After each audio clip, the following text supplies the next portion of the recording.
প্রিয় শিক্ষার্থীবৃন্দ, আজকে আমার দ্বিতীয় ক্লাসে তোমাদেরকে সবাইকে শুভেচ্ছা জানাচ্ছি। আজকে ইলেকট্রিক্যাল ইঞ্জিনিয়ারিং ফান্ডামেন্টাল ক্লাসের পঞ্চম লেকচার এবং আমার ব্যক্তিগতভাবে দ্বিতীয় লেকচার। তো ইতিমধ্যে তোমরা দুটি অধ্যায় সম্পূর্ণ করে ফেলেছ। আমি আজকে তৃতীয় অধ্যায় থেকে শুরু করব। তো আমি এখানে যদি দেখি যে ইলেকট্রিক্যাল ফান্ডামেন্টালস 66712 চ্যাপ্টার হচ্ছে 03, এই তৃতীয় অধ্যায়ের মধ্যে আছে ওহমের সূত্রের ধারণা। তাহলে ডক্টর জর্জ সাইমন ওহম নামে একজন ব্যক্তি যে সর্বপ্রথম যে একটা পরিবাহীর মধ্য দিয়ে কারেন্ট যে পরিবহন এবং তাতে ভোল্টেজের কি প্রভাব এবং এইখানে ভোল্টেজের সাথে কারেন্টের যে সম্পর্ক তার সাথে রেজিস্ট্যান্সের কি প্রভাব হয় ওই পদার্থের, তার মধ্যে একটা সম্পর্ক দেখা গেছে। এই জন্য এটাকে বলা হয় ওহমসের সূত্র। তাহলে আমরা যদি দেখি ওহমসের সূত্র কি বলা হয়েছে, তো ওহমের সূত্রতে যদি বলা হয়েছে কোন পরিবাহীর মধ্য দিয়ে সুষম উষ্ণতায় প্রবাহিত কারেন্ট ওই পরিবাহীর মধ্য বিভব পার্থক্যের সমানুপাতিক। তাহলে এখানে বলা হচ্ছে যে সুষম উষ্ণতা, এটা আমাদেরকে মনে রাখতে হবে। তাহলে সুষম উষ্ণতায় প্রবাহিত কারেন্ট ওই পরিবাহীর দুই প্রান্তের বিভব পার্থক্যের সমানুপাতিক, দুটো জিনিস। তাহলে সমানুপাতিক আমরা বলি, তাহলে আমরা যদি একটা পরিবাহী যদি একটা দেখি যে কোনো পরিবাহী হতে পারে, তাহলে এই পরিবাহীর মধ্যে যদি কারেন্ট প্রবাহিত I এবং এই পরিবাহীর দুইটা প্রান্ত, একটা হচ্ছে বি এ প্রান্ত আর একটা হচ্ছে বি প্রান্ত। তাহলে আমরা যদি দেখি যে এই প্রান্তে ভোল্টেজ যদি হয় বি এ বি, তারপরে এই প্রান্তে যদি বি ভি, তাহলে আমরা এখানে লিখতে পারি যে বি এ অন্তর বি। এখন এই চিহ্ন দিয়ে আমি সরাসরি এখানে বিয়োগ দেখাই না, কিন্তু আমি জানি না এখানে কোনটা বড় বা কোনটা ছোট। তাহলে এই চিহ্নের মানে হচ্ছে যে আমার বড়টা থেকে ছোটর বিয়োগফল। তাহলে এই দুইটা প্রান্তের যে বিভব পার্থক্য, এটা রেজাল্টেন্টকে আমরা বলি কি ভোল্টেজ। তাহলে আমরা এখানে সরাসরি ব্যাখ্যা থেকে আসি। তো আমাদের সূত্র অনুযায়ী কোন পরিবাহীর মধ্য দিয়ে কারেন্ট সমানুপাতিক কার বিভব পার্থক্যের। তো বিভব পার্থক্য এখানে আমরা বলতেছি VA মাইনাস VB। আমরা ধরে নিলাম যে VA প্রান্তটা বেশি, VB টা কম, তাহলে ইকুয়ালটা আমরা হচ্ছে V। তাহলে অথবা আমরা এটাকে যদি অন্যভাবে লিখতে পারি যে V প্রপোর্শনাল I। তাহলে এখান থেকে দেখা যাচ্ছে V ইকুয়াল টু কি I R। তাহলে এখানে এই সমানুপাতিক একটা ধ্রুবক নিয়ে আসছে, আমরা এই ধ্রুবকটাকে নামলাম কি R, আর একটি ধ্রুবক। তাহলে আমরা জানি যে আমাদের এই ইয়াতে আরেকটা যে Rটাকে আমরা প্রকাশ করি তার রেজিস্ট্যান্স হিসেবে। তাহলে আমার এই যে পরিবাহীটা, এই পরিবাহীটার যে কারেন্ট প্রবাহিত হবে এটা কার উপর নির্ভর করে, ভোল্টেজ আমার নির্দিষ্ট সাপোজ, এবং নির্দিষ্ট পরিমাণ যদি আমি কারেন্ট প্রবাহিত করতে চাই অবশ্যই আমাকে এই পদার্থ, এটা কোন পদার্থের তৈরি এবং তার মধ্যেকার রেজিস্ট্যান্সের বৈশিষ্ট্যের উপর আমাকে নির্ভর করতে হবে। যদি আমার রেজিস্ট্যান্স বেশি হয় তাহলে কারেন্ট কি হবে, কম হলে কি হবে, সেটা আমরা এখানে দেখতে পারি। তাহলে আমরা যদি এটাকে একটু সাজিয়ে লিখি অন্যভাবে, যে বি ইকুয়াল টু আই না লিখে যদি আমরা লিখি যে I ইকুয়াল টু কিভাবে লিখে যায় V বাই R। তাহলে এখন এই সূত্রটাকে আমরা নতুন করে বলতে পারি। আমরা এখানে বলছিলাম যে কোন পরিবাহীর মধ্য দিয়ে কারেন্ট বিভব পার্থক্যের সমানুপাতিক, একই সাথে আমরা বলতে পারি কি রেজিস্ট্যান্সের ব্যস্তানুপাতিক বা উল্টানুপাতিক। তাহলে এখানে একটা জিনিস আমরা দেখতে পাই যে আমরা জানি যে আমাদের যে সার্কিটগুলো আছে এখানে ভোল্টেজটা যদি আমরা কমন থাকে, যে ভোল্টেজ নির্দিষ্ট, তাহলে নির্দিষ্ট ভোল্টেজ যদি থাকে তাহলে কারেন্টটা কার উপর নির্ভর করতেছে, সরাসরি ওই পদার্থের রেজিস্ট্যান্সের উপরে। তাহলে এই জন্য দেখা যাচ্ছে যে আমাদের এক এক পদার্থের আমরা যদি গাঠনিক যে স্ট্রাকচার দেখেছি ওখানেও আমরা দেখেছি যে এক একটা পদার্থের সর্বশেষ কক্ষপথে ইলেকট্রনের সংখ্যা কম বেশি হয়। তাহলে ইলেকট্রন সংখ্যা যখন কম বেশি হয় তাহলে এখানে ফ্রি ইলেকট্রনের কম বেশি আছে, সে অনুযায়ী ওটার বৈশিষ্ট্য কি তার রেজিস্ট্যান্সেরও কম বেশি হয়। তাহলে দেখা যাচ্ছে সকল পদার্থের মধ্যে দিয়ে ফ্রি ইলেকট্রন সমান নয় এবং তাতে কি তার রেজিস্ট্যান্সের মানও সমান নয়। সেই জন্য আমরা কোনো কোনো ক্ষেত্রে আমরা পরিবাহী যখন নির্ধারণ করি তখন ওই জিনিসটা আমাদের মাথায় রাখতে যে এটা রেজিস্ট্যান্স কম নাকি বেশি। তাহলে এখানে দুইটা জিনিস হতে পারে আমাদের, এই যে ভোল্টেজটা আবার বলতেছি যে পরিবাহী, তাহলে পরিবাহীর মধ্যে একটা নির্দিষ্ট বাধা আছে। তাহলে এই বাধাটাকে আমার কি করতে হয়, এই রেজিস্ট্যান্সটা অতিক্রম করে কারেন্টটাকে আমাকে পাস করতে হয়, ভোল্টেজটা নির্দিষ্ট থাকে। তাহলে সেই ক্ষেত্রে অবশ্যই আমাদের এখানে এই রিলেশনটাকে আমরা কি বলি ওহমের সূত্রের সম্পর্ক কি, এখানে কারেন্ট ভোল্টেজ আর রেজিস্ট্যান্স। এই জন্য অনেক সময় আমরা এটাকে বলি যে কারেন্ট ভোল্টেজ রেজিস্ট্যান্সের সম্পর্কের সূত্রটি দেখো। তাহলে এই যে ওহমস ল আমরা কোথায় অ্যাপ্লাই করতে পারবো, কোথায় অ্যাপ্লাই করতে পারবো না, আমাদের একটা সীমাবদ্ধতা আছে। প্রথমে বলা হচ্ছে যে যে অবস্থানে তাপমাত্রা দ্রুত পরিবর্তন হয় সেখানে আমরা এটা ব্যবহার করতে পারবো না। কারণ হচ্ছে কি, আমরা জানি যে তাপ পরিবহনের সাথে তার পরিবেশ রেজিস্টিভিটি কি কম বেশি হয়। তাহলে যেহেতু এখানে তাপের সাথে রেজিস্ট্যান্সের সম্পর্ক, তাহলে আমি যদি ওখানে এটা ব্যবহার করি তাহলে আমার এই সূত্রটাকে মেনটেন করবে না ঠিক মতো। এই জন্য বলা হচ্ছে কি সুষম উষ্ণতা। আরেকটা হচ্ছে যেটাকে বলি আমরা এসি সার্কিটে ওহমের সূত্র প্রযোজ্য নয়। কেন? কারণ এসি সার্কিটে এই রেজিস্ট্যান্সের সাথে আরো কি কিছু আছে, যেমন এএলসি যেটাকে বলি আমরা ইন্ডাকট্যান্স এবং ক্যাপাসিট্যান্স বৈশিষ্ট্য আছে যেটা বাধা প্রদান করে। তাহলে দেখা যাচ্ছে এই জন্য আমরা ওখানে ওহমের সূত্রটা অ্যাপ্লাই করতে পারি না। আরেকটা বলা হচ্ছে জটিল নেটওয়ার্ক।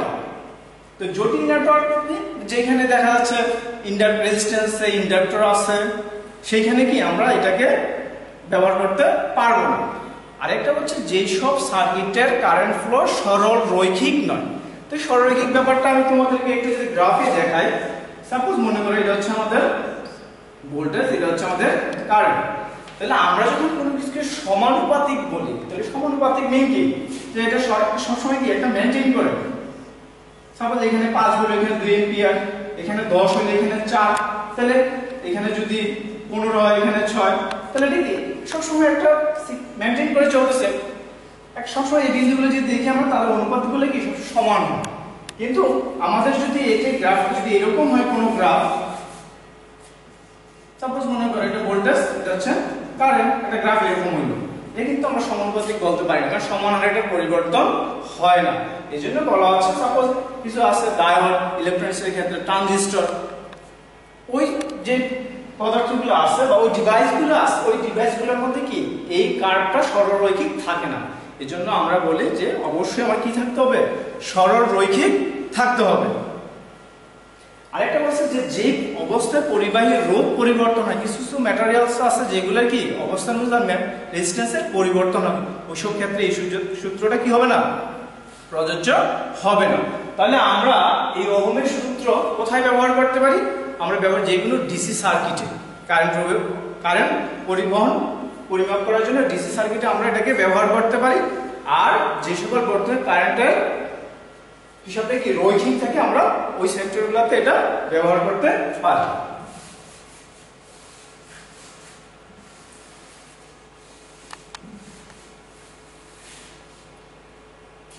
তাহলে আমরা যদি সাপোজ মনে করো যে কোনো একটা অঙ্ক দেখি, সাপোজ বলছে যে কোনো একটা পরিবাহীর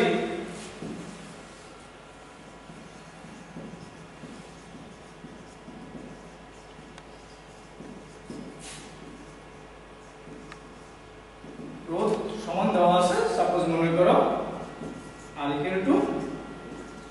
200 ওহমস, এবং বলছে পরিবাহী এবং তার ভোল্টেজ দেওয়া আছে মনে করো 100 ভোল্ট। যদি আমরা বলি যে কারেন্ট কত,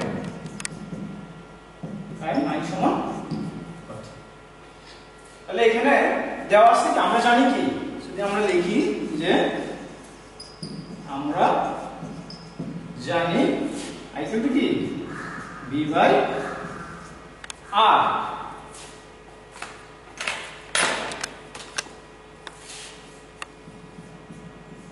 V/R, তাহলে এখানে V এর মান দেওয়া আছে কত 100 ভোল্ট, আর এর মান দেওয়া আছে কত 200 ওহমস। তাহলে কত এখানে কাটাকাটি করলাম 0.5, কারেন্ট হলো কি আমরা কি লিখব এম্পিয়ার। তো এরকম সূত্রের আরো অনেক অঙ্ক আছে, আমি আশা করব তোমরা সবাই বাসায় এগুলো চেষ্টা করবে, এবং কোনো সমস্যা যদি পেয়ে থাকো তাহলে তোমরা এটাকে হ্যান্ড নোট করে রাখবে। পরবর্তী যখন আমরা ক্লাসে ফিরে আসবো কোভিড-19 এর পর যদি ভালো হয় তাহলে তো আমরা এই সেইগুলোর উত্তর দেব। আচ্ছা, তাহলে এখানে এই ওহমের সূত্র থেকে আমি আর দুইটা জিনিস আলোচনা করব।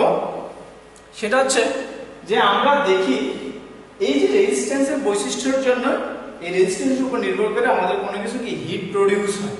রেজিস্ট্যান্স যখন কোনো কিছু বেশি হয়, কারেন্ট প্রবাহিত কি বাধা বেশি পায়, তখন তার মধ্য থেকে সাপোজ মনে করো হিটার আছে আমাদের, এই হিটারে আমরা দুইটা এলিমেন্ট ব্যবহার করি, হিটারে এবং ল্যাম্পে। তো ল্যাম্পের ক্ষেত্রে আমরা কি ব্যবহার করি? টাংস্টেন। আর হিটারের ক্ষেত্রে আমরা ব্যবহার করি হচ্ছে নাইট্রোম ওয়্যার। তোমরা সবাই এটা জানো। তাহলে এই টাংস্টেন এবং নাইট্রোম ওয়্যার এই জিনিসগুলো দেখবে খুবই সূক্ষ্ম। তো এই জন্য যেহেতু এগুলো কি খুবই সূক্ষ্ম, তাহলে তার আমরা যে এই যদি আরেকটা সূত্র তোমরা শিখেছো গত ক্লাসে, যে R = ρL/K। তাহলে এখান থেকে আমরা একটা জিনিস দেখতে পাই যে এখানে A = আমরা লিখতে পারি π/4d²। এটিটা কি? এটা আলোচনা হয়েছে, আমি আবার জাস্ট তোমাদেরকে একটু রিমাইন্ড দিচ্ছি।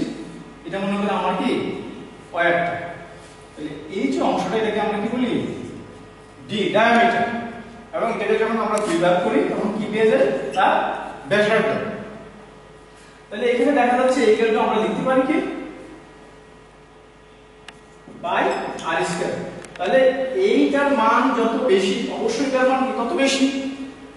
তাহলে A এর মান যখন যত বেশি হবে তার R এর মান কি তত বেশি হবে নাকি না?